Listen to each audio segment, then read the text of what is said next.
Crime ಕಾರ್ನರ್ಗೆ ಸ್ವಾಗತ. ನಾನು Umar Farooq. Arrest ಮಾಡೋದಕ್ಕೆ ಅಂತ ಪೊಲೀಸರು ಹೋಗಿರ್ತಾರೆ. ಈ ಸಂದರ್ಭದಲ್ಲಿ ಆರೋಪಿಯಾಗಿದ್ದ ರೌಡಿ ಶೀಟರ್ ಒಬ್ಬ ಪೊಲೀಸರ ಮೇಲೆ ಹಲ್ಲೆ ಮಾಡೋದಕ್ಕೆ ಮುಂದಾಗ್ತಾನೆ. ಹೀಗಾಗಿ ಪೊಲೀಸರು ಕಾಲಿಗೆ ಗುಂಡಿಕ್ಕಿ ನೆಲಕ್ಕೆ ಕೆಡವುತ್ತಾರೆ. ಆಮೇಲೆ ಹಾಸ್ಪಿಟಲ್ಗೆ ಅಡ್ಮಿಟ್ ಮಾಡ್ತಾರೆ. ಆದರೆ ಅಷ್ಟರಲ್ಲಾಗಲೇ ರೌಡಿ ಶೀಟರ್ನ ಜೀವ ಹೋಗಿರುತ್ತೆ. ಈ ಇನ್ಸಿಡೆಂಟ್ ನಡೆದಿರೋದು ವಿಜಯಪುರ ಜಿಲ್ಲೆಯಲ್ಲಿ.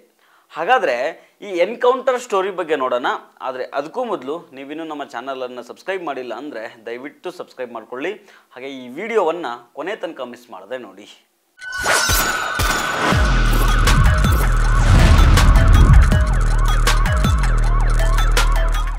ಏನೋ ಒಂದು ಕೇಸ್ನಲ್ಲಿ ಪೊಲೀಸರು ಅರೆಸ್ಟ್ ಮಾಡೋದಕ್ಕೆ ಅಂತ ಹೋಗ್ತಾರೆ. ಈ ಸಂದರ್ಭದಲ್ಲಿ ಪೊಲೀಸರ ಮೇಲೇ ಹಲ್ಲೆ ಮಾಡೋದಕ್ಕೆ ಬಂದ ರೌಡಿ ಶೀಟರ್ ಈಗ ಪೊಲೀಸರ ಗುಂಡೇಟಿಗೆ ಬಲಿಯಾಗಿದ್ದಾನೆ. ಈ ಇನ್ಸಿಡೆಂಟು ಸಿಂದಗಿ ತಾಲೂಕಿನ ರಾಂಪುರ ಗ್ರಾಮದ ಹೊರವಲಯದಲ್ಲಿ ನಡೆದಿದೆ. ಅಂದಹಾಗೆ ಈ ರೌಡಿ ಶೀಟರ್ ಹೆಸರು ಯೂನುಸ್ ಇಕ್ಲಾಸ್ ಪಟೇಲ್. 35 ವಯಸ್ಸಿವನಿಗೆ ಈಗ ಪೊಲೀಸರ ಎನ್ಕೌಂಟರ್ಗೆ ಬಲಿಯಾಗಿದ್ದಾನೆ. ಇತ್ತೀಚೆಗೆ ಇವನು ಅಕ್ಟೋಬರ್ 17ನೇ ತಾರೀಕು ವಿಜಯಪುರದ ಗಾಂಧಿ ಚೌಕ ಸಮೀಪದಲ್ಲಿ ಒಬ್ಬ ವ್ಯಕ್ತಿಗೆ ಚಾಕು ತೋರಿಸಿ 25,000 ರೂಪಾಯಿನ ಕಿತ್ಕೊಂಡಿರ್ತಾನೆ. ನಂತರ ಆ ವ್ಯಕ್ತಿಯ ಸ್ಕೂಟಿಯನ್ನೇ ದರೋಡೆ ಮಾಡಿ ಅಲ್ಲಿಂದ ಎಸ್ಕೇಪ್ ಆಗಿರ್ತಾನೆ. ಈ ಸಂಬಂಧ ಗಾಂಧಿ ಚೌಕ್ ಪೊಲೀಸ್ ಸ್ಟೇಷನ್ನಲ್ಲಿ ಕಂಪ್ಲೇಂಟ್ ದಾಖಲಾಗಿರುತ್ತೆ. ಇನ್ನು ಯೂನುಸ್ ಪಟೇಲ್ ವಿಜಯಪುರದಲ್ಲಿ ದುಡ್ಡು ಕಿತ್ಕೊಂಡು ಗಾಡಿ ಕಳ್ತನ ಮಾಡಿ ಆಲ್ಮೇಲೆ ತಾಲೂಕಿನ ದೇವನಗಾಂವ್ ಗ್ರಾಮದ ಕಡೆಗೆ ಹೋಗ್ತಾ ಇರೋ ಮಾಹಿತಿ ಪೊಲೀಸರಿಗೆ ಸಿಕ್ಕುತ್ತೆ. ಹೀಗಾಗಿ ಮಾಹಿತಿ ಸಿಕ್ಕ ತಕ್ಷಣ ಇವನನ್ನು ಹಿಡಿಬೇಕು ಅಂತ ಪೊಲೀಸರು ಹೋಗ್ತಾರೆ.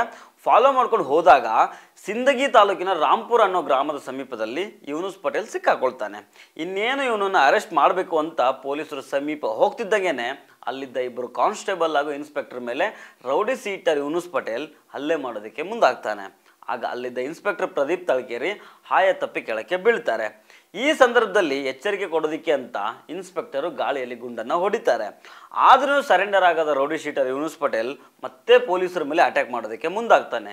ಈ ಸಂದರ್ಭದಲ್ಲಿ ಆತ್ಮರಕ್ಷಣೆಗೋಸ್ಕರ ಅಂತ ರೌಡಿ ಶೀಟರ್ ಯೂನುಸ್ ಪಟೇಲ್ ಕಾಲಿಗೆ ಇನ್ಸ್ಪೆಕ್ಟರ್ ಪ್ರದೀಪ್ ತಳಕೇರಿ ಗುಂಡು ಹಾರಿಸಿ ನೆಲಕ್ಕೆ ಕೆಡವಿದ್ದಾರೆ. ನಂತರ ಆರೋಪಿಗೆ ಸಿಂದಗಿ ತಾಲೂಕು ಆಸ್ಪತ್ರೆಯಲ್ಲಿ ಪ್ರಾಥಮಿಕ ಚಿಕಿತ್ಸೆಯನ್ನು ಕೊಡಿಸಿ ಅದಾದ್ಮೇಲೆ ವಿಜಯಪುರದಲ್ಲಿರೋ ಜಿಲ್ಲಾಸ್ಪತ್ರೆಗೆ ರವಾನೆ ಮಾಡ್ತಾರೆ. ಆದರೆ ದುರಾದೃಷ್ಟವಶಾತ್ ರೌಡಿ ಶೀಟರ್ ಯೂನುಸ್ ಪಟೇಲ್ನ ಉಸಿರು ನಿಂತಿರೋದಾಗಿ ಡಾಕ್ಟರ್ ಸ್ಪಷ್ಟಪಡಿಸಿದ್ದಾರೆ.